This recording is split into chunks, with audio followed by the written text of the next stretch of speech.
Now, if you've heard all about AutoGPT, which is basically ChatGPT kind of running autonomously and figuring out tasks, coming back with the answers, then figuring them out again, improving them, reiterating them, and just working all by itself, then you're going to love this video because I've got a much easier alternative that kind of does the same thing.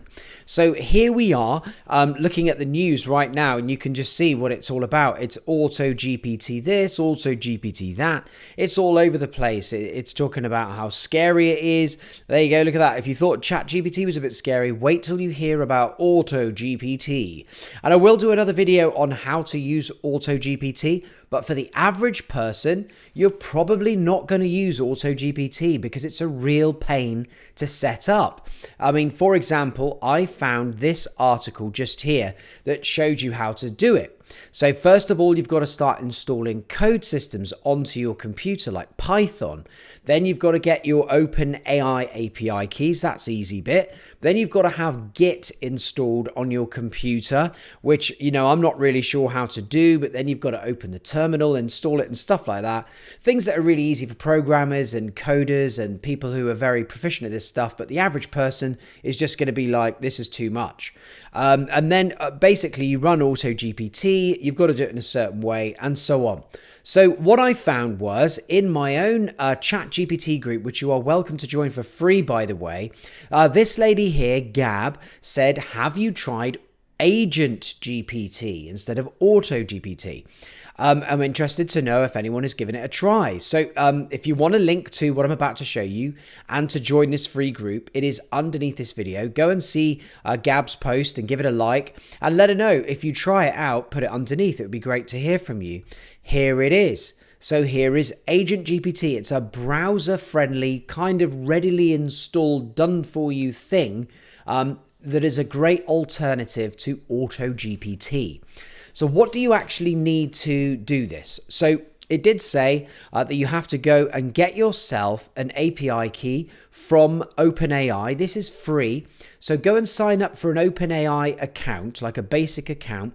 And then what will happen is once you go into your settings and everything here, you'll see that it says API keys. You can click create new secret key and copy that key.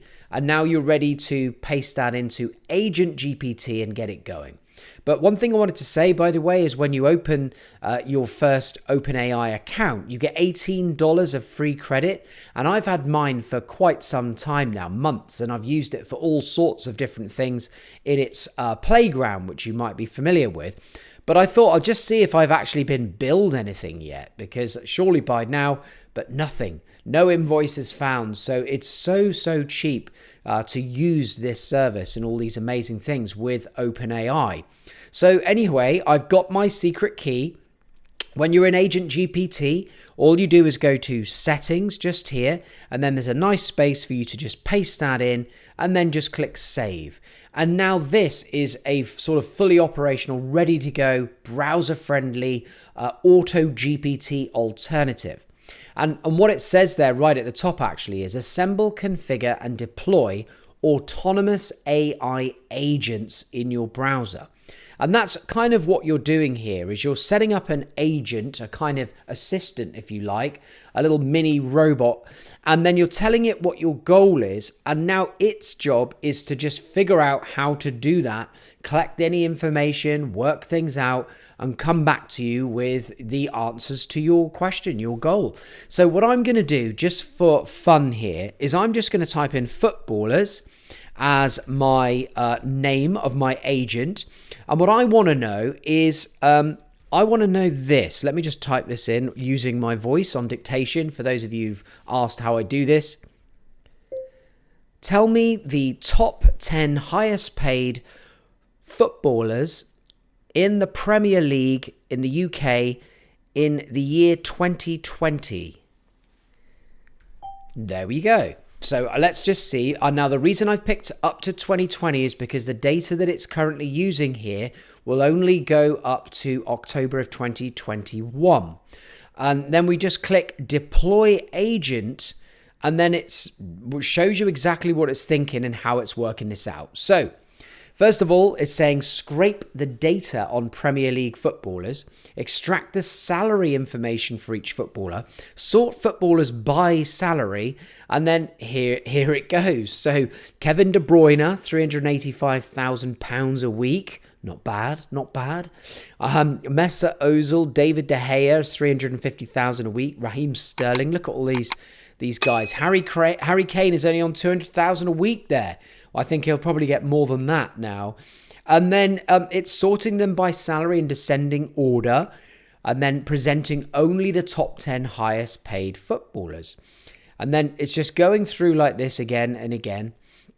And just kind of going through everything. And when you're happy with what you have, what it's kind of figured out for you, you can then just click Stop Agent, and you're able to then copy this without any problems. So let's just say if I was just to go Stop Agent like that, because you don't want to, I would imagine it's going through credits in your API for OpenAI. So you probably do want to stop it once you've actually got the information you needed. And then there you go. But up here, it's probably a better one because it's actually got the actual top 10 there, and in their descending earnings right from top to bottom, from Kevin De Bruyne down to Marcus Rashford for Man United, $180,000 a week. But I don't think he'll be on that either now.